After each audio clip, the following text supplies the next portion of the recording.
another thing that's kind of hard being a black sex worker is like you don't really have the luxury to have options. Trying to work on Bourbon Street has been like true hell on earth. They have their one black girl. It's definitely the black girl quota. When I went to Salt Lake City, it's like, yes, the girls, a lot of white girls there. Yeah. But I come to New Orleans, I wouldn't have thought that would have been the situation. Yeah, no. They're corporate, so they toe the corporate capitalist line of slim, white, pretty, sellable. We have enough black people. We don't need you.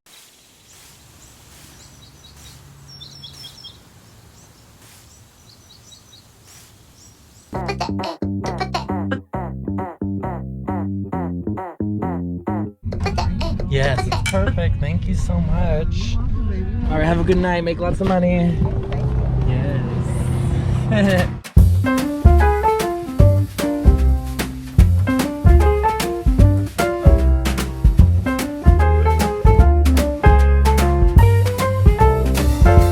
Nice to meet you. Hi. Oh, you have such good energy already. Yeah, let's go. Let's do it. Yours, I love her so much. She's so talented and beautiful. Maybe Day. Sailem. Yes. You're kind of like a big deal here. I guess. I mean, I think anyone that is doing art full time is a big deal. Well, thank you. Thank you. You know what? I'm gonna like stop being humble for a minute. I am kind of a big deal.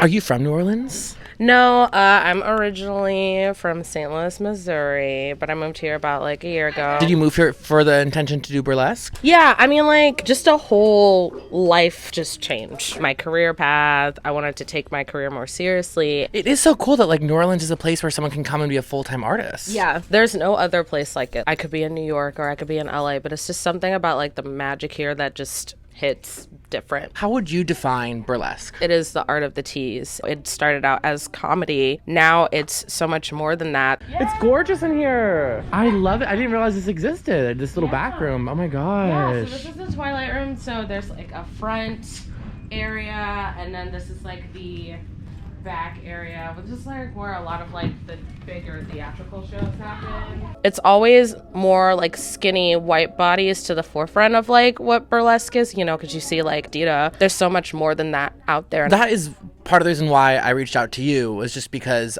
I wanted to find somebody else that didn't fit that Dita Von Teese type. Yeah, and I appreciate that.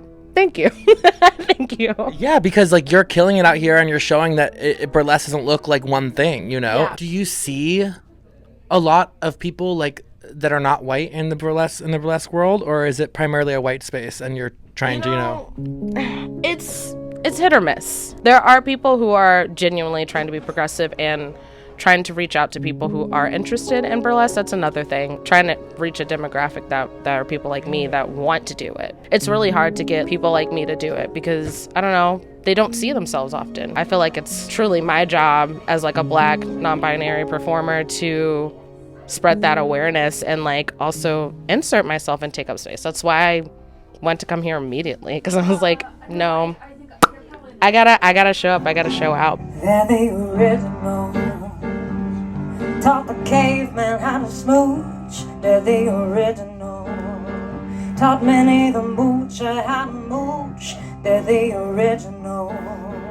The very first hoochie to cooch. Is burlesque considered sex work? A lot of people don't really think it's sex work. Would you consider it that? At the beginning, I used to think it was like sex work, but then I started working in strip clubs, and it's definitely different because I feel like there's some kind of like artistic, creative freedom that you have when you're a burlesque performer. Are you still a stripper too, or not? Yeah. What club do you work at? I work at Visions. I don't know. I'm kind of liking it. I'm not really sure about it. I'm kind of like on the fence about it. But it's another thing that's kind of hard being a black sex worker is like you don't really have the luxury to have options. It's like, bitch, no. You have to like go somewhere to where you're wanted or needed. And, you know, trying to work on Bourbon Street has been like true hell on earth. Like I've been turned away so many times that I didn't fit the scene because I needed to lose weight, or like I don't know, or sometimes I would just walk in and they wouldn't let me audition. So Do you feel like in those kind of clubs, it's like they have their one black girl, and when they have the one black girl, they're set? it's definitely the black girl quota without like saying it out loud, you know? It's very obvious that they're just like, we have enough black people. We don't need you. You're not the black like girl fantasy that we want. Like we want something more like exotic, or we want a black girl that has like really well kempt weave. I would like to work on Bourbon Street because, you know, that's definitely where the money is. Also, sex work is like a passion for me too. Like I do love being a club stripper a lot. So you consider stripping sex work? Yeah, most definitely. You're literally like dry hump customers for money. Like, honestly, that's sex work to me. I guess there's a whole like pyramid of like whorephobia that people talk about. Yeah. Oh, definitely. When I started burlesque, some people I've ran into who have just been like, I think like club stripping is like so just like, it's just like not it. And like, I think burlesque is so much classier. And it's like, girl, you're literally taking off your clothes too. What are you talking about? Yes. It's wild. It's wild. So how long have you been at the club for? I think I started working like literally around January. So I'm like freshly like new at this club. And just for context, I haven't worked in a strip club, I want to say, since like 2018 when I lived in St. Louis.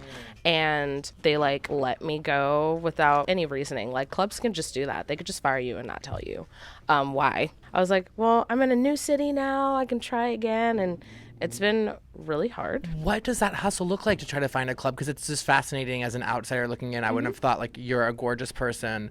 I would have thought it'd been so easy you walk in any club and they would have wanted you.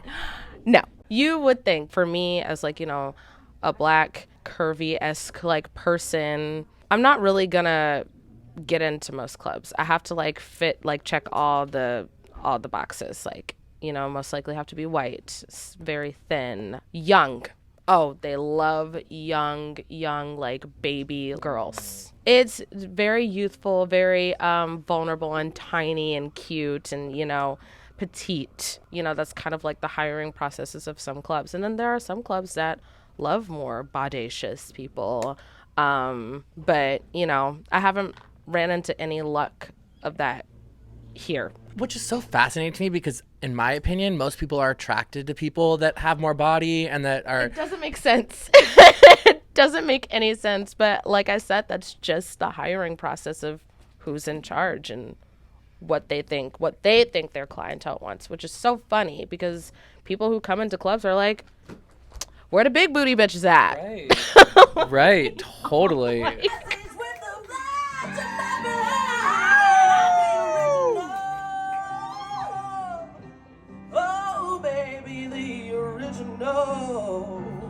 So you walk into Bourbon Street, into the clubs in Bourbon Street, and what are they saying to you? What they've been saying to me, if you're watching right now, I'm checking all the boxes. It's like, yeah, you're hot, you're sexy, very charismatic, you can work the pole, blah, blah, blah. But you need to lose like 10 pounds. So that's usually all it is. It's my weight, apparently, that's holding me back. And then some clubs just won't even let me run it at all. Like they just won't let me audition. I'll just like walk in and they'll be like, no. When I went to Salt Lake City, it's like, yes, the girls, a lot of white girls there. Yeah. But I come to New Orleans, I wouldn't have thought that would have been the situation. Yeah, no. Which is actually surprising to me too. Because like I came here, I was like, oh, I'm going to have way better luck finding a job, like a strip club job here. Like this is like a predominantly like historically black city, you know? But it's kind of weird. In reality, all the Yes. clubs... Do you mind being on camera? Yeah, sure. So there's a thing that happened where there's a lot of raids and vice police, and now all the clubs in Bourbon are corporate clubs. You got Hustlers, you got Rick's, you got Barely Legal, which is also owned by Hustler, and you got Penthouse. All these clubs have like a corporate aesthetic, and they hire very, very specific people. Barely Legal literally wants you to look barely legal. We know a performer here who is an incredible performer, incredible stripper, and she got her contract terminated at Rick's because she got too fat. It's that type of thing, and the thing is, the reality is most of the money is in Bourbon Street, and there are no strip clubs in New Orleans proper outside of Bourbon Street anymore because of vice police and raids. And, you know, they're corporate, so they toe the corporate capitalist line of slim, white, pretty, sellable. Fascinating. Where's your club at? It's like, It's in New Orleans. yeah, it's in East. Yeah, it's in New Orleans East. Yeah. I'm still learning the directions, y'all. Yeah, I just got here. And is your clientele mostly locals or is it tourists too? Yeah, it's mostly locals. You know, it's really hard because, you know, you come in and you're trying to make regulars, but they already have their options, you know. Like, How are the other girls towards you being new and them, you know, regulars coming in and you're just trying to make some connections? I mean, honestly, it's been pretty chill. Like, you know, it's not really catty. We're all literally there for the same reason. We're just trying to make money, you know. What I really like about Visions is that if you're sitting at the bar, there's like a runway that goes around the bar. If you're sitting at the bar, you have to tip the dancers. Like, no discussion. Good. Like, you have to, which is like really dope. I'm like, okay, work. Do you do private dances too? Yeah. Like there's a back area or something you do that? Yeah, there's like couch dances, like little lap dances, and then there are like champagne like rooms, like I guess you could say, where they can spend like, you know, amount of hours like with the dancers and, you know, hang out and, you know, dance. Is it just dancing that's happening back there? I mean, for me, yeah. But but hey, for other dancers, I know that some people are like strictly against it and they're just like, I hate when dancers are doing extras in the back and blase, blase. I say, do what you need to do. Girl, if you need it, and as long as you're being safe and you're not like getting anybody else in trouble, by all means. I hate when people judge the way that somebody else makes money if it's not hurting somebody else. I agree. If you're out there and you're watching and you feel like you're being judged, just know I got your back on that. I love your warmth and your openness, and this has been so fascinating. It's so inspiring that you don't limit yourself to one aspect of your artistry.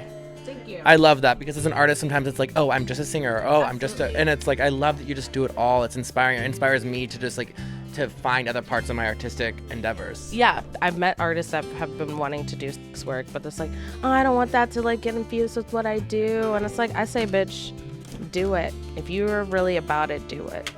Just do it. If you need a sign, this is now. I love it. Thank you so much. I cannot wait to see you on stage. It's going to be fabulous. Thank you very much. Thank you. Good job. Yes.